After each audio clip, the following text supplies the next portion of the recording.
जो भूल भुलैया गेट है वो बेसिकली 3 नंबर्स का गेट है। अपने जो नवलखा गेट एंड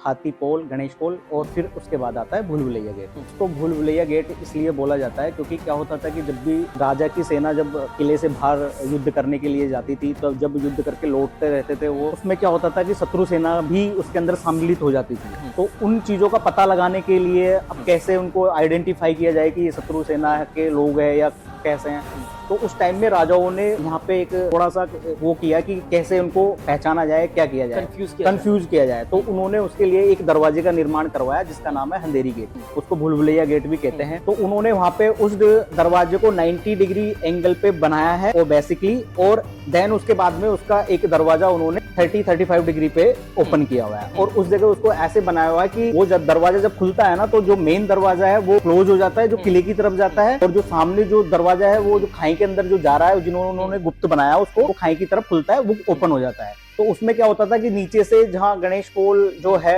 गेट, वहां से वो 1 बाय 1 एक एक सैनिक को भेजते थे अंदर, अपने सैनिकों को कि जाओ भाई आप ऊपर अपने वहां पे किले में। तो जैसे शत्रु सेना का जो सैनिक होता था, अगर वो नया है उसको पता नहीं है तो वो क्या करता था, सीधे ही चले जाता था, तो सीधे जाके वो खाई में गिर जाता था। तो ऐसे करके मतलब वो शत्रु सेना के लोगों को पकड़ते थे कि भाई कोई सेंध मार ना करे, कोई अंदर ना चले जाए। तो और उसको हम स्वागत द्वार भी कहते हैं।